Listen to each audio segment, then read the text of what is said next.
Then find the slant height of the cone. మీకు cone observe చేస్తే కదా ఇదైనా స్ట్రక్చర్ వచ్చింది మనకు జనరల్ కోన్ అన్నమాట. దీంట్లో కోన్స్ లో మనకు 2 టైప్స్ వస్తాయి. మామూలు కోన్ ఒకటి వస్తుంది, 2 సర్కిల్స్ కనుక కనెక్ట్ అయ్యి వస్తే ఫ్రెషర్ కోన్ వస్తుంది. అంటే ఒకటి స్మాలర్ ఒకటి బిగ్గర్ గా ఫామ్ అయితే ఏం ఫామ్ అవుతుంది మనకు ఫ్రస్టమ్ కోన్ అంటారు. ఈ 1 మార్క్ క్వశ్చన్ బాగా ఇంపార్టెంట్, ఒకసారి అడుగుతుంటారు. What is the combination of shuttlecock? మనం షటిల్ కాక్ ఆడుతుంది, తెలుసు వచ్చిన అడగదు కదా shuttlecock. Door is it. So shuttlecock యొక్క కాంబినేషన్ ఏ ఫామ్ ఉంటుంది మీకు అంటే ఫ్రస్టమ్ కోన్. ఫ్రస్టమ్ కోన్ ఇక్కడ ఉంటుంది చూసారు, షటిల్ కాక్ చూసారు. పర్ఫెక్ట్ ఎగ్జాంపుల్ దీనికి అది ఫ్రస్టమ్ కోన్. సో దీని గురించి మనకు అవసరం లేదు, బట్ ఈ పాయింట్ అయితే గుర్తు పెట్టుకోండి. అంటే నెక్స్ట్ ఈ బేస్మెంట్ ఫామ్ అయితే దాన్ని ఏమని పిలుస్తాము, అండ్ ఈ బేస్మెంట్ ఏం ఫామ్ అవుతుంది మనకు హైట్ వస్తుంది. And this one is called as slant height. అవునా? ఇది గమనిస్తే ఇక్కడ మనకు బేస్మెంట్ ఏ ఫామ్ లో వస్తుంది, అందుకే ఇక్కడ ఏమని పిలుస్తాం రైట్ యాంగిల్, అవునా? Right circular cone. ఏమని పిలుస్తాం రైట్ యాంగిల్. ఎక్కడ ఫామ్ అవుతుంది సర్కిల్ లో. స్ట్రక్చర్ ఏ ఫామ్ అవుతుంది కోన్. కాబట్టి అప్పుడు ఏమొస్తున్నాము రైట్ సర్కులర్ కోన్ అని పిలుస్తాం. ఇప్పుడు దీంట్లో గమనిస్తే చూడండి, రైట్ యాంగిల్ ట్రయాంగిల్ ఫామ్ అవుతుందా లేదా? రైట్ యాంగిల్ ట్రయాంగిల్ లో which is the bigger one, దాన్ని దేంతో డిఫైన్ చేస్తున్నాను, ఎల్ యూనిట్స్ అవుతుంది.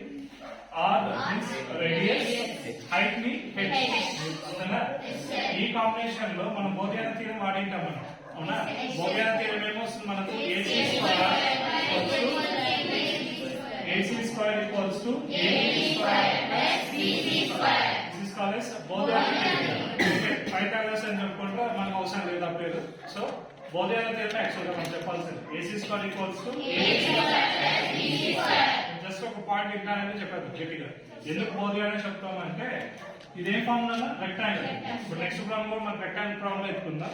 If we can draw the one more line line segment to corner to corner become ఏమవుతుంది మనకు డయాగోనల్. అంతే కదా సార్? సైడ్ బై సైడ్ వేస్తే ఏమవుతుంది అడ్జసెంట్ సైడ్స్. ఆపోజిట్ డ్రా చేస్తే ఏమవుతుంది డయాగోనల్. ఎప్పుడైతే డయాగోనల్ డ్రా చేస్తామో అప్పుడు ఏమవుతుందంటే ఇక్కడ ఎంతైతే ఏరియా ఉంటుందో అదే ఏరియాకి ఇక్కడున్న ఏరియా ఏమవుతుంది మనము ఈక్వల్ అవుతుంది అని చెప్పాడు ఎవరు బోధియాన. దాంట్లో 1 పార్ట్ కట్ చేస్తే ఏమొస్తుంది రైట్ యాంగిల్ వస్తుంది. అంటే బోధియాన చెప్పిన స్టేట్మెంట్ నే విడిగా చెప్పాడు అంతే. అదవుతున్న బోధియాన చెప్పి కన్నా ఏం వేరే ఏం చెప్పలేదు. రెండో పాయింట్ ఏం చెప్పారు సార్, ఒక ఏరియా ఈక్వల్ పార్ట్స్ గా కట్ అవుతుంది. ఈ ఏరియా ఎంత ఉంటుందో ఇక్కడ కూడా అంతే ఏరియా వస్తుంది. ఈ రెండింటిని యాడ్ చేస్తే దేనికి ఈక్వల్ అవుతుంది area of the total figure. A figure అది రెక్టాంగిల్ ఈక్వల్ అవుతుంది అని చెప్పాడు. అర్థమవుతుందా? ఆ స్టేట్మెంట్ పట్టుకుని బోర్డు చెప్పని చెప్పుకుంటాను. సర్లే. So AC square equals to AB square plus BC square. ఇక్కడ హైపోటెనస్ ఏం ఫామ్ అవుతుంది స్లాంట్ హైట్. ఏ ఫామ్ అవుతుందని ఎల్ స్క్వేర్. రేడియస్ ఏ ఫామ్ లో ఉంది సో దిస్ ఇస్ ద దేనికి సంబంధించింది బేస్ ఎల్. ఎల్ అంటే ఏమి స్లాంట్ హైట్. కాబట్టి ఏ ఫామ్ లో బేస్ వస్తుంది అంటే slant height of a cone. What is the slant height of a cone formula L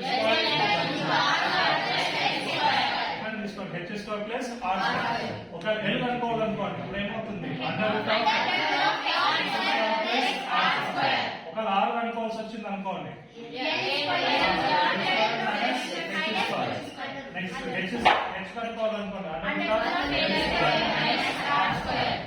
ఇవన్నీ కనుక్కోవచ్చు మనం. ఇప్పుడు ఫైనల్ గా అడిగిన క్వశ్చన్ ఏం చెప్పండి, ఫైండ్ ద. సో ఇప్పుడు మెజర్మెంట్స్ చెక్ చేసుకుందాం. రేడియస్ ఆఫ్ ద కోన్ ఎంత ఇచ్చాడు మనకు, radius of the cone R equals to ఎంత వస్తుంది మనకు. Next height of a cone ఎంత వస్తుంది మనకు, height of the cone 6 centimetres వస్తుంది. నెక్స్ట్ వన్ ఏం అనుకోవాలి ఇప్పుడు, అవునా? So slant height of the cone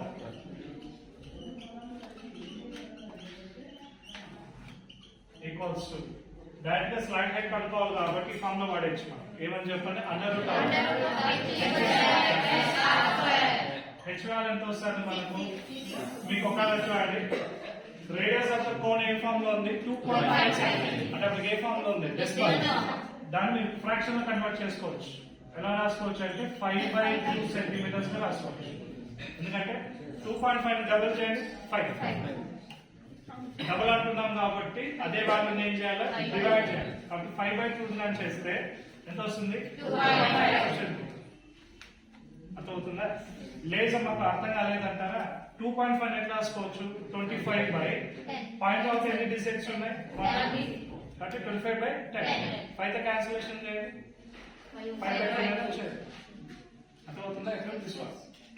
సరే, నెక్స్ట్ వన్ ఏమి, ఆర్ వాల్యూ ఎంత ఇచ్చాడు, సారీ హెచ్ వాల్యూ ఎంత ఇచ్చాడు, 6 ప్లస్ ఆర్ 5/2 4 అందరికి వచ్చింది. 6 స్క్వేర్ వాల్యూ ఎంత, ప్లస్ 5 స్క్వేర్ వాల్యూ ఎంత, 25. 4 స్క్వేర్ ఎంత 4. ఇక్కడ అర్థమైందా? ఇప్పుడు ఏం చేయాలి, ఇప్పుడు మనము అంటే దీనికి ఎల్సిఎం చేసేంత అవసరం లేకుండా డైరెక్ట్ గా యాడ్ చేసేసాడు. అప్పుడు ఏమొస్తుంది మనకు, 36 ప్లస్ తీసేయండి, ప్లస్ తో పర్లేదు మనకు 25/4. అంటే జనరల్ గా ఏం చేస్తామంటే ఇక్కడ డినామినేటర్ ఏం లేదు కాబట్టి ఏం చేయాలి, అన్ని వేసి ఎల్సిఎం చేసి అంత అవసరం లేదు, డైరెక్ట్ గా ఏం చేయాలి అలా చేసేసుకోండి, మీకు ఆన్సర్ వస్తుంది, సేమ్ ఆన్సర్. సో 36 4 సార్, దీన్ని ఇప్పుడు ఇంటూ చేయండి. 36 4 సార్ ఎంత వస్తుంది మనకు, 36 4 సార్ ఎంత 24. 4 3 సార్ 12. 12 ప్లస్ 2 ఎంత మనకు 14. అప్పుడు 144 కి ఏం యాడ్ చేయాలి, 25 యాడ్ చేయండి. అప్పుడు ఏమొస్తుంది మనకు 169 వస్తుంది. అవునా?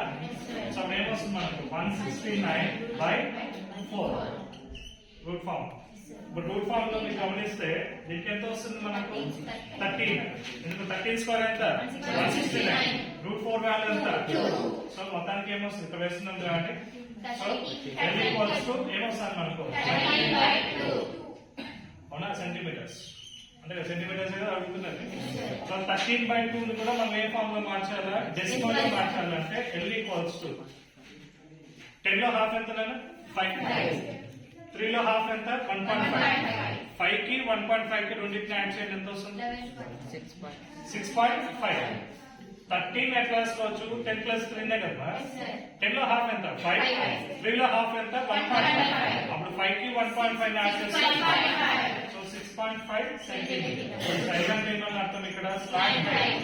So slant height of the cone equals to 6.5 centimetre.